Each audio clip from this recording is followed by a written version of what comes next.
விபத்து அப்படின்னு பார்த்தோம்னா செய்தித்தாள படிக்கிறோம்ல, அடுத்தவங்களுக்கு நடக்கிற வரைக்கும் அது ஒரு செய்தி. அதே நமக்கோ நம்ம தெரிஞ்ச நண்பர்களுக்கோ குடும்பத்தினருக்கோ ஆச்சுன்னா அது பெரிய வேதனையா இருக்கு. போன வாரத்துல பாத்தீங்கன்னா ஒரு பேருந்து போயிட்டே இருந்திருக்குது, திடீர்னு நிப்பாட்டிருக்காங்க. ஏன்னு கேட்ட போதையில இருந்தவர் வாந்தி எடுக்கிட்டு உடனே நிப்பாட்டிருக்காங்க. கார்காரங்களும் பின்னாடி வேகமா வந்திருக்காங்க. திடீர்னு பேருந்து நிப்பாட்டோன்னு 5 பேர் கார் போய் மோதி அந்த இடத்துலயே 5 பேர் காலி. இப்படி போயிட்டு இருக்குது ராமநாதபுரத்துல. கோயம்புத்தூர்ல வடகோவில் ஒரு பொண்ணு வந்துட்டு இருக்கப்ப பேருந்து போய் சிக்கிட்டாங்க. சரியா போறப்ப கண்ணாடியை பாருங்க, நீங்க வலது பக்கம் திரும்பினீங்கனாலும் இடது பக்கம் திரும்பினீங்கனாலும் கண்ணாடி பார்த்து திரும்புங்க. துப்பட்டா எல்லாமே சரியா கட்டியிருக்காமான்னு பாத்துக்கோ. ஏதோ ஒரு சிகிச்சை இழுத்துட்டு போய் அந்த பொண்ணு அந்த இடத்துல இறந்துருக்காங்க.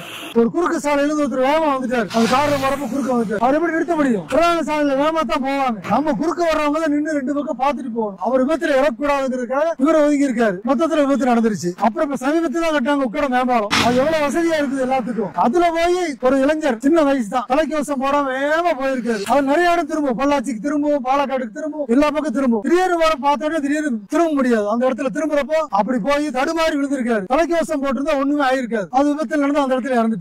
சமீபத்தில் முந்திரி மூட்டை ஏற்றி போய் முந்திரி மூட்டை எல்லாமே போட்டு அமைத்தி அவங்க 7 பேரும் இறந்துட்டாங்க ஆந்திராவில். இதனால சொல்றது சரக்கு வாகனத்துல சரக்குகளை மட்டும் ஏற்றிட்டு போங்க. சாலை விதிகளை எல்லாருமே மதிக்கணும், எப்பவுமே மதிக்கணும். அப்பனா தான் நம்முடைய பயணம் பாதுகாப்பாகவும் இருக்கும், குடும்பத்துக்கு இனிமையாகவும் இருக்கும்.